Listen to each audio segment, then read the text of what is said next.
Thomas Tuchel ইংল্যান্ডের coach তিনি বলেছেন মেসিকে নাকি তিনি ঘুম পাড়িয়ে দিবেন। ব্যাপারটা একেবারে হাস্যকর।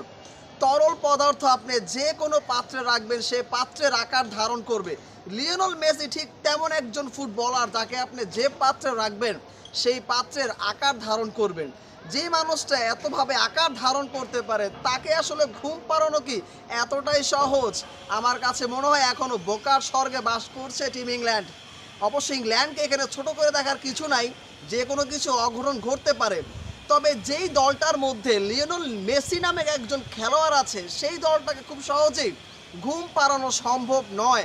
লাস্ট 9 দিনে 3টা ম্যাচ খেলেছে টিম আর্জেন্টিনা, যেখানে তিনটা করে গোল করেছে লাস্ট 10 মিনিট, 15 মিনিট, 13 মিনিটে। সেই দলটাকে এত সহজে কি ঘুম পাড়ানো সম্ভব? লিওনেল মেসি, যিনি আর্জেন্টিনার টিমের ত্রাণকর্তা, যিনি প্রাণকর্তা, এই টিমটার মধ্যে তিনি হচ্ছেন আত্মা, ওয়ান কাইন্ড অফ সোল। সেই ম্যাচটার মধ্যে বা সেই মানুষটাকে ঘুম পাড়ানো কি চারটিখানি কথা? 2022 সালে যিনি বিশ্ব দরবারে নিজেকে নতুন করে প্রমাণ করেছেন সেই মানুষটাকে 2026 তিনি আরও বেশি ভয়ঙ্কর। এখন পর্যন্ত 8টা গোল করেছে সেই মানুষটাকে ঘুম পাড়িয়ে দিবেন এত কি সহজ? আর্জেন্টিনা ফ্যান যারা আছেন তারা অবশ্যই এই বক্তব্যটা শুনেছেন এবং মনে মনে হয়তো একটু হেসেছেনও বটে যে লিওনেল মেসি হোক না 39 বছর বয়স, তো মাত্র সংখ্যা একটা, সেই মানুষটাকে ঘুম পাড়িয়ে দেওয়া আমার কাছে মনে হয় টোটাল ইম্পসিবল। ম্যাচের রেজাল্ট অন্য কিছু হইতে পারে, ইংল্যান্ড জিততে পারে, আর্জেন্টিনা জিততে পারে, যেটাই হোক, কিন্তু লিওনেল মেসিকে ঘুম পাড়িয়ে দেওয়াটা চারটিখানি কথা হবে না। হ্যাঁ, এটা মেনে নিচ্ছি বর্তমান সময়ে আর্জেন্টিনা টিম যেরকম খেলা হওয়ার কথা সেটা কিন্তু আসলে খেলতে পারছে না। এইটার আপনারা দয়া করে মাইনা নেন। আর্জেন্টিনা টিম যে স্পিরিট দরকার এই স্পিরিটটা আর্জেন্টিনা টিমের মধ্যে নাই। ম্যাচ জয়লাভ ঠিকই করতে পারছে। কেপ ভার্দের এগেইনস্টে দেখেন শেষ কয়েক মিনিটে যে ম্যাচ জয়লাভ করেছে, মিশরের এগেইনস্টে তো হারতে হারতে ম্যাচ জয়লাভ করেছে, এবং লাস্ট সুইজারল্যান্ডের কাছেও কিন্তু একইভাবেই তারা ম্যাচ হারতে হারতে জিতেছে। এইটা আসলে কি বলে জানেন? এইটাকে বলে টিম স্পিরিট। এটা কি বলে জানেন?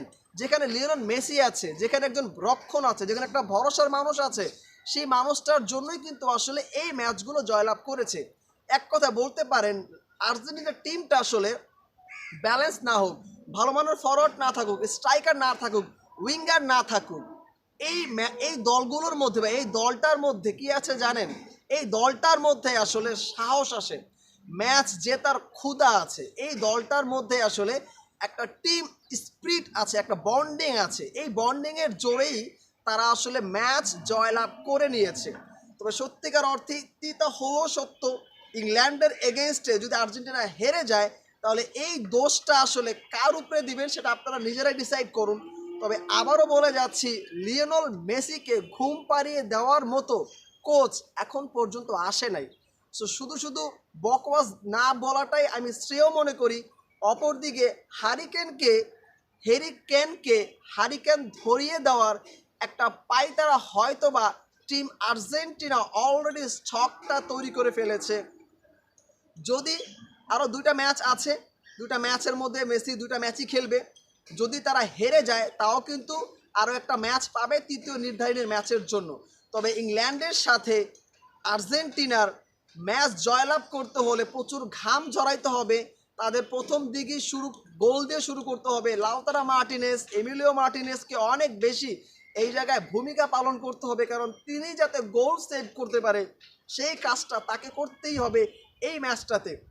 ইংল্যান্ডের এগেনস্টে জয়লাভ করা সত্যিকার অর্থে চারটিখানি কথা হবে না, যেমনটা সুইজারল্যান্ডের সাথে জিতেছে, কেপ ভার্দের সাথে জিতেছে, মিশরের এগেনস্টে জিতেছে শেষ মোমেন্টামে গিয়ে। এই খেলাটা ইংল্যান্ডের সাথে যদি আর্জেন্টিনা খেলে আমার কাছে মনে হয় সেই জায়গায় আর্জেন্টিনা দলটাকে ভুগতে হবে এবং বিদায়ও নিতে পারে।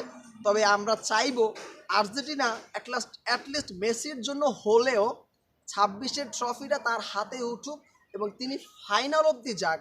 মেসিকে ঘুম পাড়িয়ে দিবে এমন কথা বলার সাহস যাতে অন্য কোনো কোচের না হয়।